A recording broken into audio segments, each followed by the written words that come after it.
Good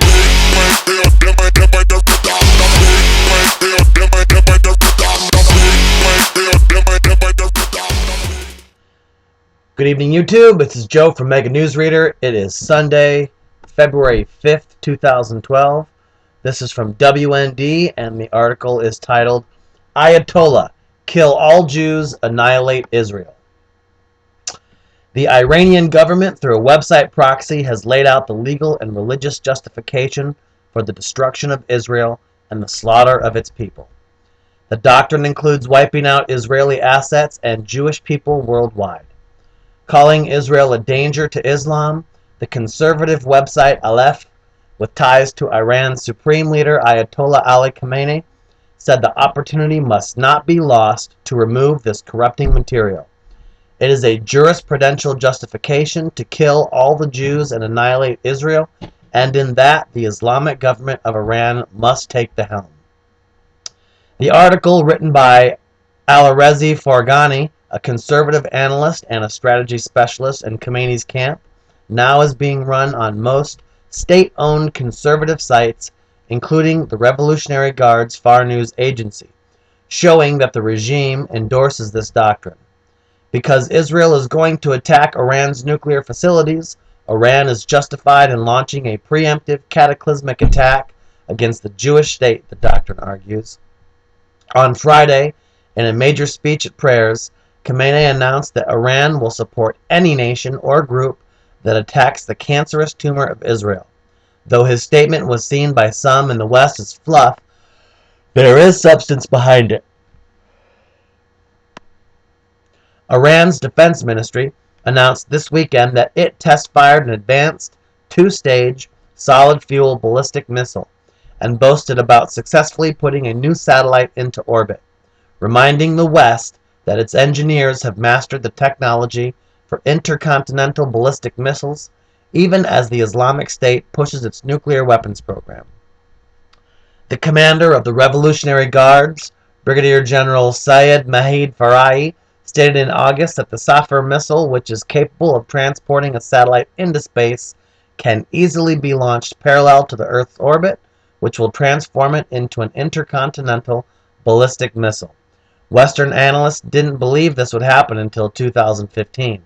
Historically, orbiting a satellite is the criterion for crediting a nation with ICBM capability. Forghani details the Islamic duty of jihad as laid out in the Quran for the sake of Allah and states that primary jihad, according to some Shiite jurists, can only occur when the hidden Imam, the Shiites' 12th Imam Mahdi, returns. Shiites believe Mahdi's return will usher in Armageddon. In the absence of the hidden Imam, Forghani says defensive jihad could certainly take place when Islam is threatened, and Muslims must defend Islam and kill their enemies. To justify such action, the left quotes the Shiites' first Imam, Ali, who stated, "Waging war against the enemies with whom war is inevitable, and there is a strong possibility that in the near future they will attack. Muslims is a must, and the duty of Muslims." The article then quotes the Quran, "And slay them wherever ye may find, and drive them out of the places whence they drove you out of, for persecution of Muslims is worse than slaughter of non-believers. And fight them until persecution is no more, and religion is for Allah." In the duty for all Muslims to participate in this defensive jihad, Forghani.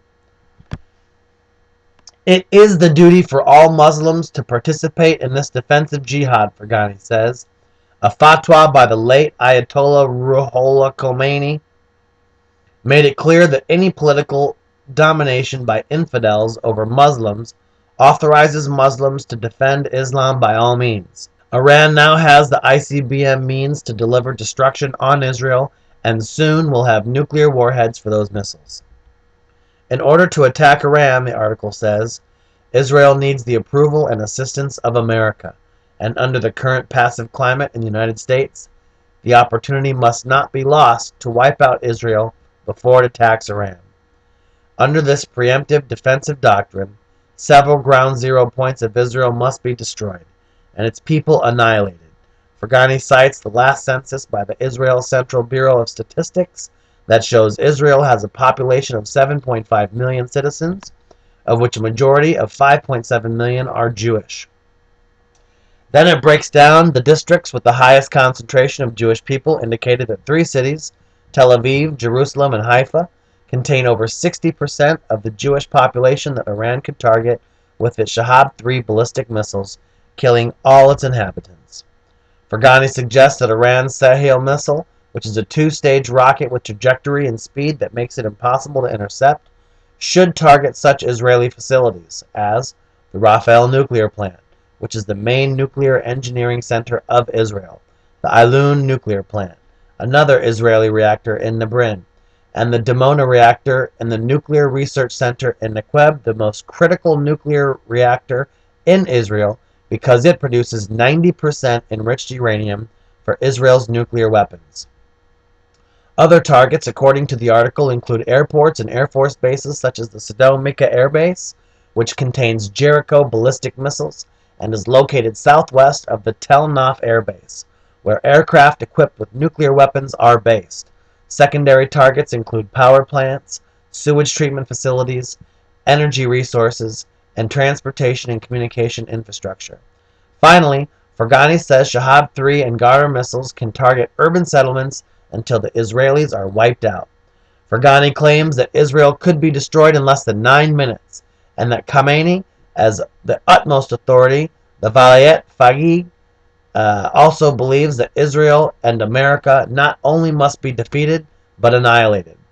The radicals ruling Iran today not only possess over 1,000 ballistic missiles, but are on the verge of ICBM delivery and have sufficient enriched uranium for 6 nuclear bombs, even as they continue to highly enrich uranium despite 4 sets of UN sanctions. The Iranian secret documentary, The Coming is Upon Us, clearly indicates that these radicals believe the destruction of Israel will trigger the coming of the last Islamic Messiah, and that even Jesus Christ, who will convert to Islam, will act as Mahdi's deputy, praying to Allah as he stands behind the 12th Imam.